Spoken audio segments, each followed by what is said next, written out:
आम आदमी पार्टी के नेता सौरभ भारद्वाज ने आरोप लगाया कि गरीब झुग्गी वालों को झुग्गी की जगह मिलने वाले फ्लैट ब्लैक में बेचे जा रहे हैं। दिल्ली के उपराज्यपाल विनय सक्सेना की नाक के नीचे यह बड़ा भ्रष्टाचार चल रहा है। बीजेपी आरोपों को बेबुनियाद बता रही है। रिपोर्ट देखिए।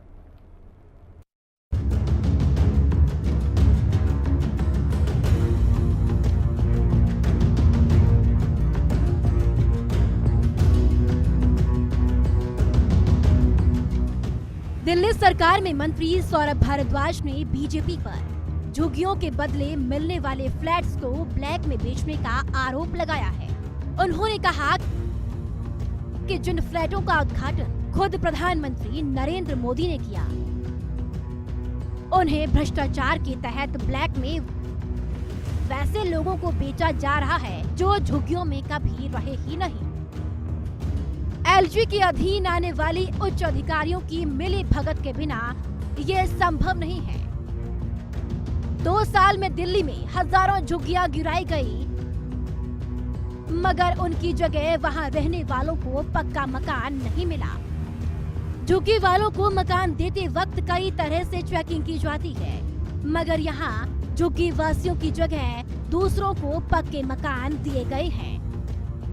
वो फ्लैट जो गरीबों के लिए, गरीब झुग्गी झोंपड़ी वालों के लिए बने हैं, उनको ब्लैक में बेचा जा रहा है और उन लोगों को बेचा जा रहा है जिनकी पात्रता नहीं है, यानी कि उन लोगों को बेचा जा रहा है जो कि जे क्लस्टर के अंदर रहने वाले नहीं हैं। सवाल ये है कि भारतीय जनता पार्टी गरीबों से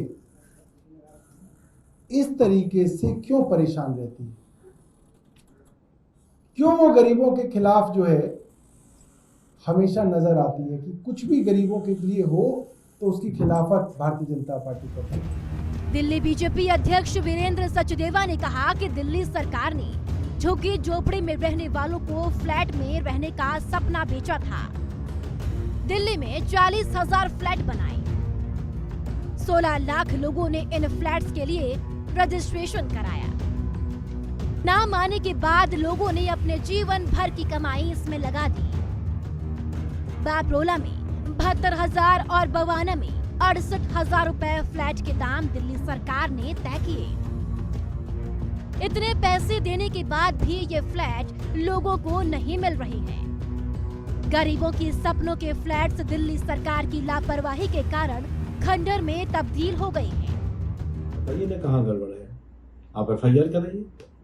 खाली कह के भाग जाना ये आपकी आदत है और रोज एक नया बहाना ढूंढना LG या अमित शाह जी या मोदी जी को गाली देने का। तो मेरे को लगता है दिल्ली की जनता ने आपकी ये नौटंकी समझ ली है। रामलीला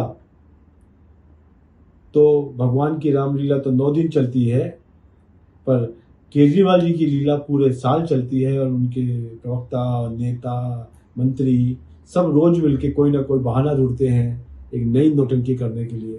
तो मेरा ये कहना है कि यदि आपको कोई लगता है कि कहीं पर भी कोई गड़बड़ हुई है किसी के साथ तो FIR करिए। क्यों नहीं करते हैं? खाली प्रेस कॉन्फ्रेंस करके काम नहीं चलेगा। आज जनता को बताना पड़ेगा कि आपने जो काम करने थे उनसे बचने के लिए दूसरों पर इल्जाम लगाकर आप बचना चाहते हैं, तो ये अब संभव नहीं है, क्योंकि काज की हाड़ी एक ही बार चलती है, रोज रोज नहीं। जहां पर झुग्गी वही मकान जो कांग्रेस ने बनवाए हैं उसको लेकर जो वहां पर धांधली चल रही है, जिन लोगों को फ्लैट अलॉट हुए हैं उन लोगों ने जो पर्चियां मिली है उनको बेचकर पैसा लिया है। सौरभ भारद्वाज ये गलत बयानी कर रहे हैं और उनको मालूम ही नहीं है कि असलियत क्या है। असलियत यह है कि उन्हीं की पार्टी के लोग दलाल के रूप में वहां पर काम कर रहे हैं। सौरभ भारद्वाज पल्ला झाड़ने की कोशिश ना करें, कोई काम के व्यक्ति नहीं है ये लोग। आप पार्टी के लोगों को सिर्फ बहानाबाजी, झूठ बोलना और दूसरे का बेवकूफ बनाना आता है। असली चीज को ना वो कभी रोक पाते हैं ना रोकना चाहते हैं। हम चाहते हैं कि जो झुग्गी वालों को फ्लैट वहां पर मिले उन्हीं के पास में रहें, किसी प्रकार की ऐसी व्यवस्था ना हो कि वो फ्लैट को बेच सके। साफ है, बीजेपी और आम आदमी पार्टी के बीच अब जहां झुग्गी वहां मकान स्कीम पर रस्साकशी शुरू हो गई है।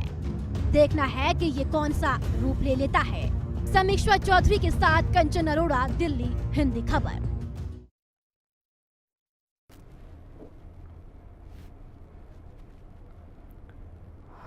तो बहराइच की